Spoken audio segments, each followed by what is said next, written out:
دادگاه تاجیکستان زید سیدوف وزیر سابق صنعت را به قلابی و تجاوز به ناموس گناهکار دانست و به 26 سال زندان محکوم کرد. خبرنگار ما از نزد این دادگاه گزارش می‌دهد.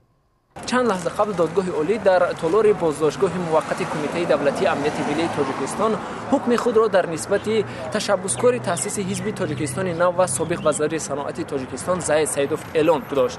شوکت عبدالخیروف دادرس دادگاه عالی تاجیکستان زید سیدوف را از روی 6 پرونده با 26 سال زندان محکوم کرد. قبل از اعلان حکم مقامات انتظامی نزدیکان افراد جمع شده در نزد دادگاه را پراکنده کردند.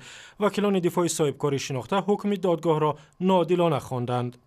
نه بلکه پرونده خودی حکم سیاسی شد و برای همین ما از اول میتونیم گفت که در حقیقتا این پرونده و حکم و خودی جزا دادن از آزادی محروم کردن زید شریف این یک از اول یک چیز سیاسی بود. زید سیدوف که بعد اعلام عزمش برای تأسیس حزب با نام تاجیکستان نو در ماه می دستگیر شد خود را بیگناه خوانده و گفته است که همه اتهامات انگیزه‌های سیاسی دارد. پارلمان تاجیکستان جزا برای پورنوگرافی کودکانه را سخت‌تر کرد و از این بعد برای برداشتن عکس و نوار و نشر پورنوگرافی کودکانه در مطبوعات و اینترنت تا 10 سال زندان جزا خواهند داد و جریمه هم خواهند کرد.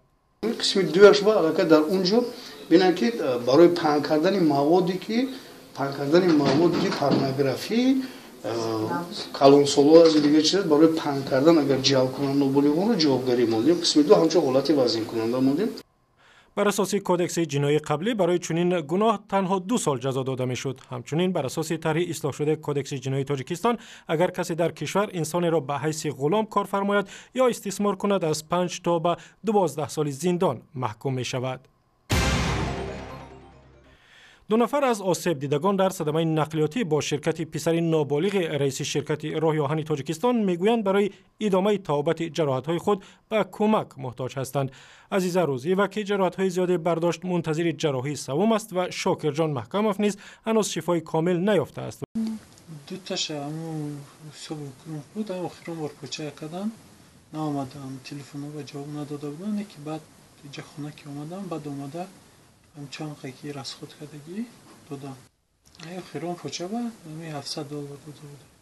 در صدمه نقلیاتی مرگبار با شرکت رسول امان الله پسر 16 ساله رئیس شرکت راه آهن تاجیکستان در ماه اکتبر در مرکز شهر دوشنبه 3 نفر کشته شدند و 3 نفر دیگر نیز زخم برداشتند. تحقیق این پرونده هنوز هم ادامه دارد.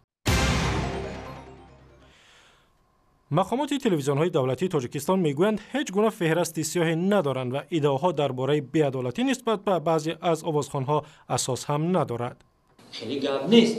کی میگوید که مثلا شبنم قبول نکردن یا که جانبک قبول نکردن یا که صدردین قبول نکردن یا که دیگر روش موضوع است مرحمت. بعد من یک چیز دیگه گفتم همون نفرایی که امروز ایراد میگیرن به همین شبکه یکم انا همون نفرا را پیش از هم انمی شبکه یکم معرفی کرد.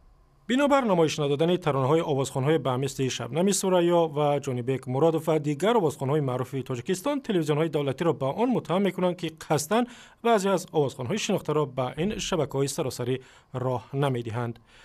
اخبار بیشتر با گزارش و عکس و ویدیو در تارنامه رادیو آزادی در صفحه‌های آزادی در فیسبوک، توییتر، یوتیوب و ادنا کلاسنیکی و هم زمینه مخصوص رادیو آزادی برای تلفن‌های هوشمند.